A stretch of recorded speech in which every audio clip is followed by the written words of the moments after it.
Hello and welcome to this edition of Bayou Time. I'm your host, Keith Whiteside, licensed clinical social worker with Chevron Home Care. Very glad you are joining us. However you may be joining us, we appreciate it. And you know, as the years go by, we learn that we need to do different things based on what's happening to us, based on some of the things that's happening in our community. And we're really glad to be able to learn some better ways to do things. We welcome to the program Miss Yvette Lejeune. Yvette, thank you for joining us. Thanks We for having appreciate us. it. All right. And Yvette's with the Louisiana Emergency Response Network, and she is the Tri-Regional Coordinator for Regions 1, 3, and 9. And so a lot of work, big job, covers a lot of area, but it's awfully important. Tell us a little bit about LEARN and why Yes. So that's so LEARN is the important. Louisiana Emergency Response Network. It is a governor-appointed body underneath DHH that's really focused on trauma, stroke, STEMI, and mass casualty. So that's our Okay. four pillars.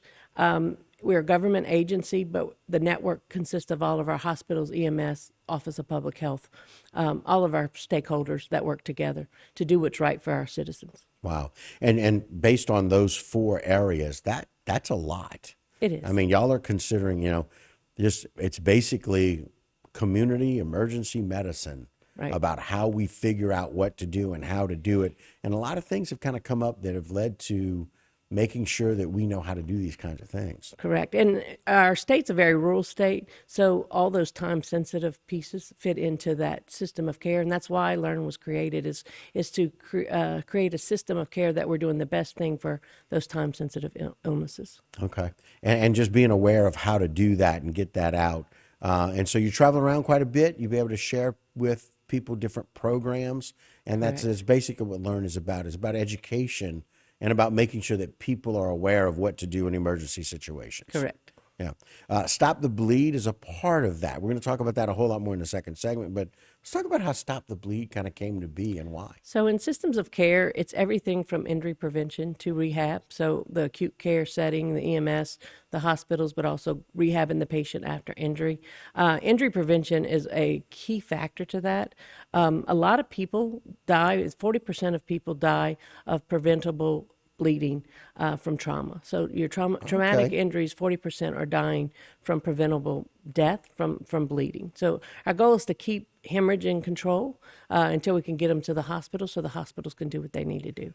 And so sometimes there are bad situations that we get a great opportunity to learn to do something differently. Let's talk about where and why Stop the Bleed So Stop the started. Bleed was created with the Hartford Consensus, which was a consensus that was done right before, right after Sandy Hook. So the Sandy Hook shootings kind of made them look and think about how can we prevent, potentially save lives. So we need to teach people early on in the process to save those, stop the bleeding.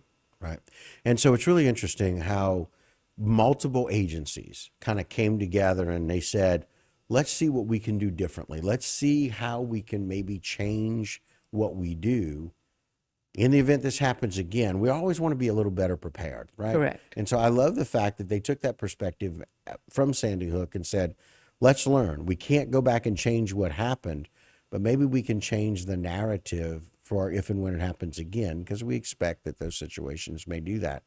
It's very similar to me, and as we talk with OUs quite often about how we learned from some of the things that happened over in Lake Charles a year before what happened to us and how we were a little better prepared. So it's a great learning tool. It's a good analogy there. Correct. With that.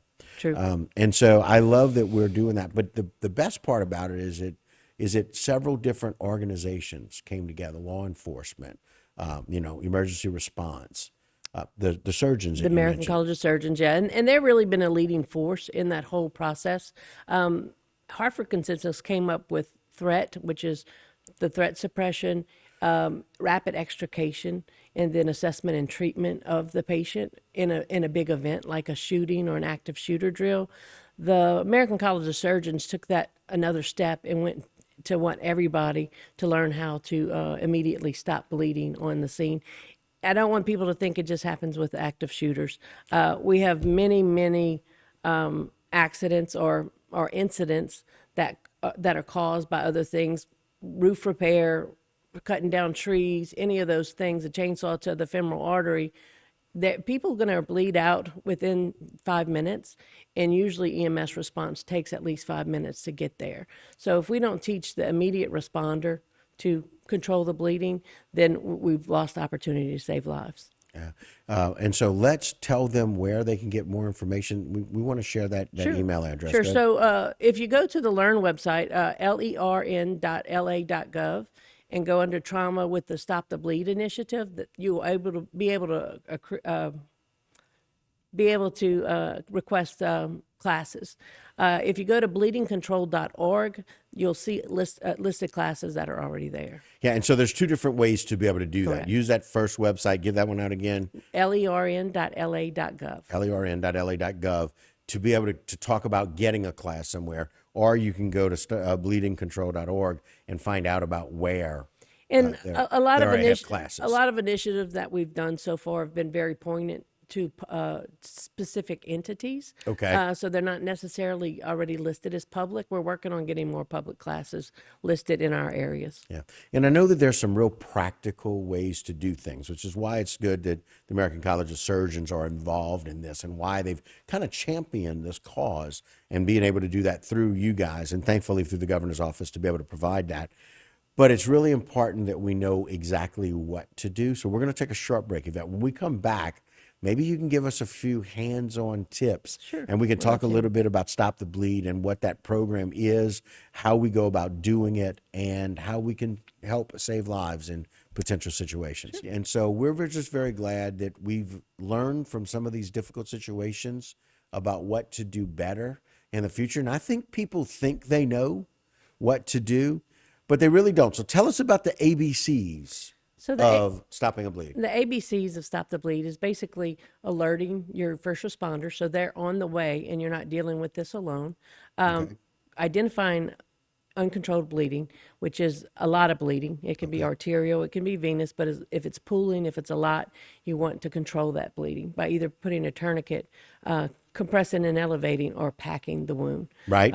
To help control that bleeding until first responders get there. Okay. I said earlier about you could bleed out in anywhere from 3 to 5 minutes, and Right. usually the average response time is at least 5 minutes for EMS. So the more rural you are, the more you want to have these tools on point, so Right. that you can control that bleeding. All right. And the C is for control. You Control. want to be able to control the bleed. A, alert somebody, get some help, get somebody on their way. Right. You don't want to have to be doing this by yourself for a long time. B, identify the bleed, know where it is, and C, where the main source of the most blood is coming from, right? Correct. And then control it. Right. And so we've got a wonderful flyer to be able to let people know exactly how to do that. Jen, put that up if you don't mind. And again, it's called Stop the Bleed. It's a way to save a life. And so you can just see right there is some of the process.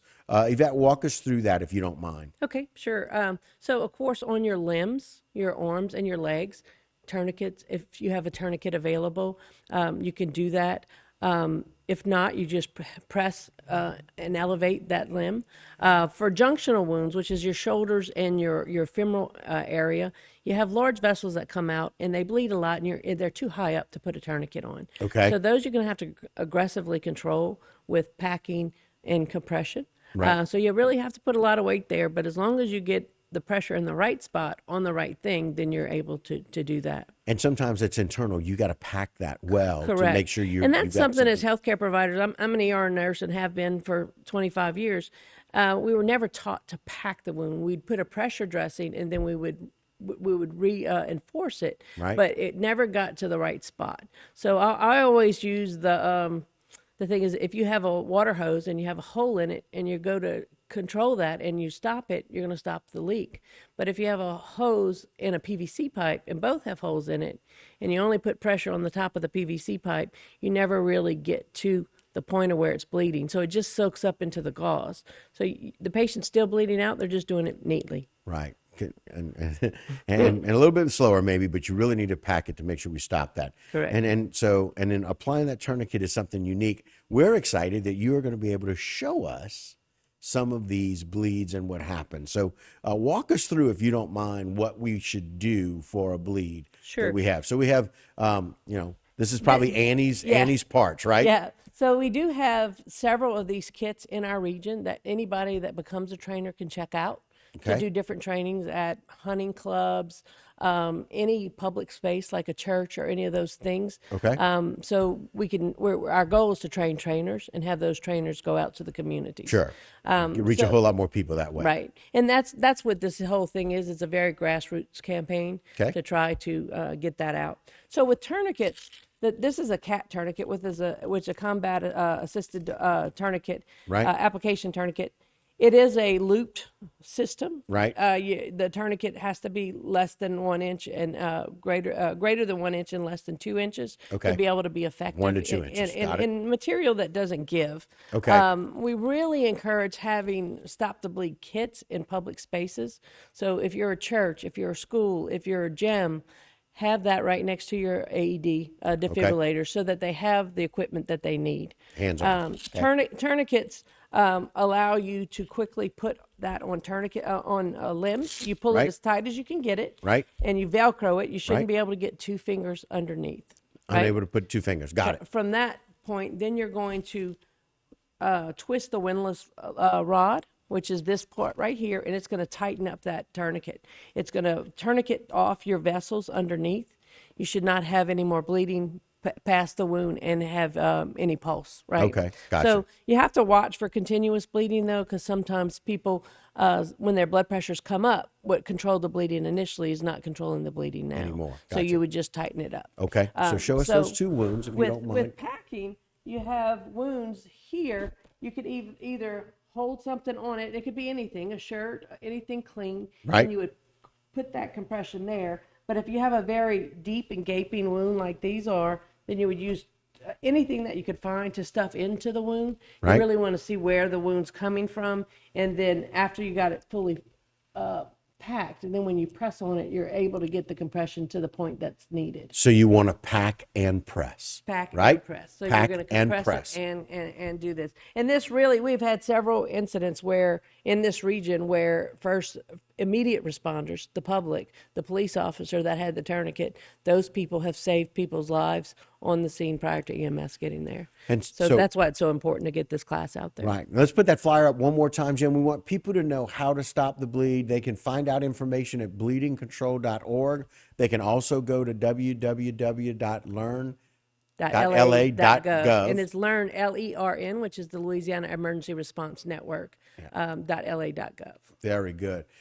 Yvette, very helpful information, and so very glad that we're bringing this out, and we'll show this several times, and so I expect that you'll get some calls about our community wanting to schedule this to make sure that we're saving lives in these difficult situations. And they can contact me directly if Okay, they want give from that Miss number real Parrish. quick. So it's 225-270-0736, and just express your interest in that. Sounds great. All right, guys, that will do it for this particular segment. Don't go anywhere. A lot more Bayou time when we continue.